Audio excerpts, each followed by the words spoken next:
Yang membiayai filem ini adalah Riza Aziz, anak tiri kepada Datuk Seri Najib Razak.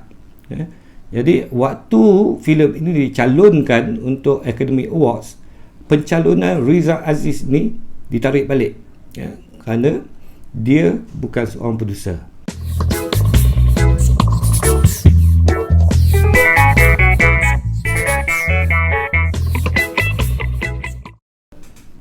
Hai korang, Assalamualaikum. Jumpa lagi dalam channel Tok Ayah. Okey korang, kali ni Tok Ayah nak kongsi dengan korang tentang peranan seorang produser dalam pembikinan sesebuah filem. Right?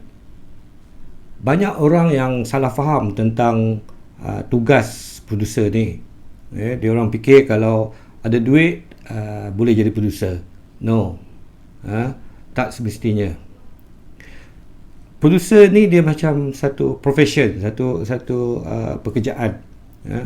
Dia harus memiliki ilmu pengetahuan dalam pembikinan filem, dan juga hala tuju filem tersebut.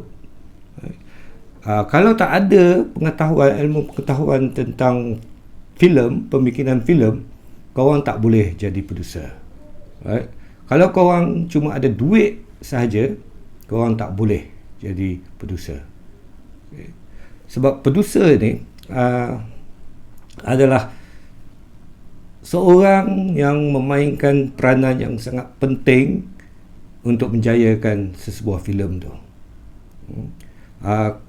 Kalau korang ada duit, korang tokai ayam, contoh, tokai ayam ada duit banyak, dan korang nak buat filem, korang belum lagi boleh menjadi seorang produser.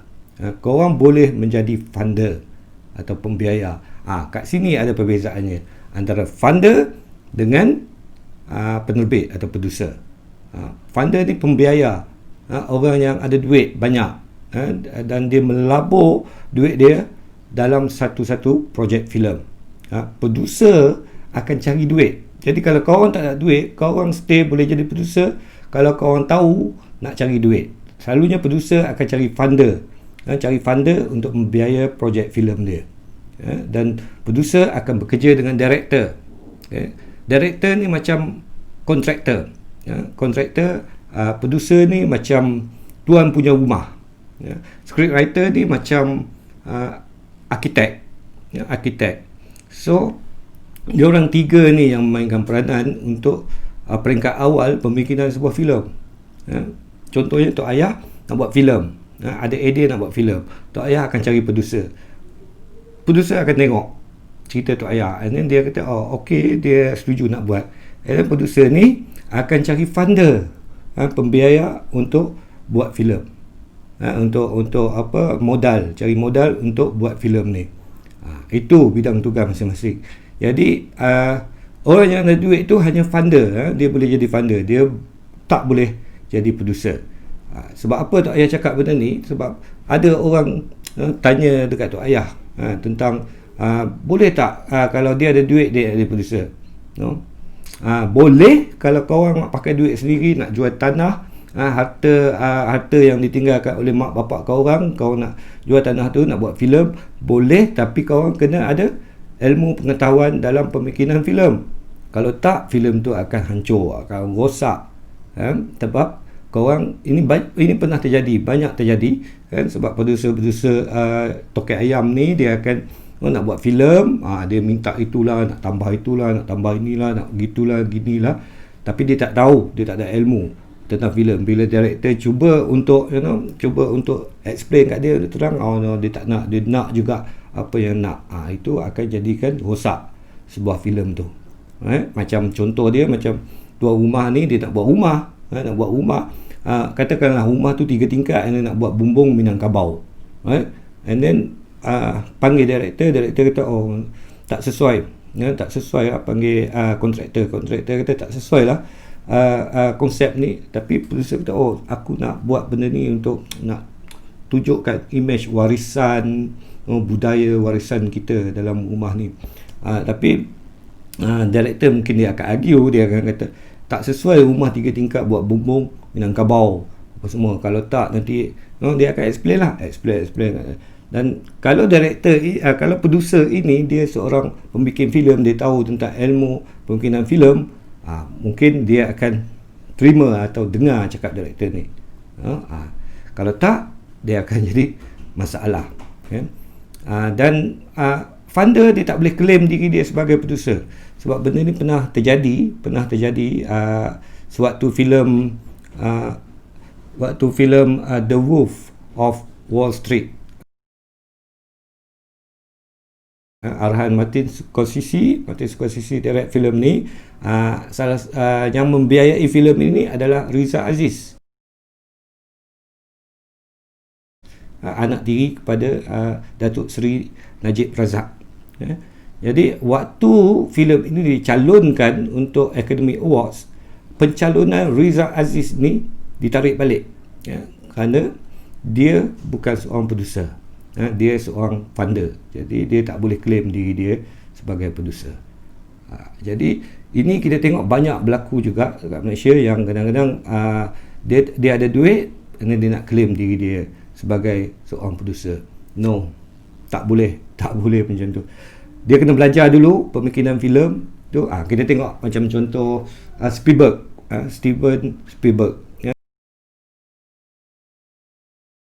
Sekarang dia jadi producer, dulu dia director. Maknanya dia tahu tentang pembikinan sebuah filem ini. Lepas tu bila filem tu dah siap apa semua, and then dia akan jual apa semua untuk dapatkan untung. Filem tu jadi produk pada dia. Itu pun depend juga hala tuju filem tu nak ke mana. Ada setengah producer dia tak fikir pasal keuntungan dari segi duit. Mungkin dia nak buat filem ni untuk festival, for example. Jadi dia buat satu filem ni untuk dia hantar festival, untuk dia pergi pusing dunia hantar filem ini, untuk dia punya show reel, untuk dia punya networking ke apa ke. Itu terpulang kepada producer kerana dia punya filem itu. Sebab tu kalau macam director sebenarnya director tak ada right sangat, tak ada hak penuh terhadap filem tu. Bila filem tu dah siap, lalu dia kerja dengan producer je.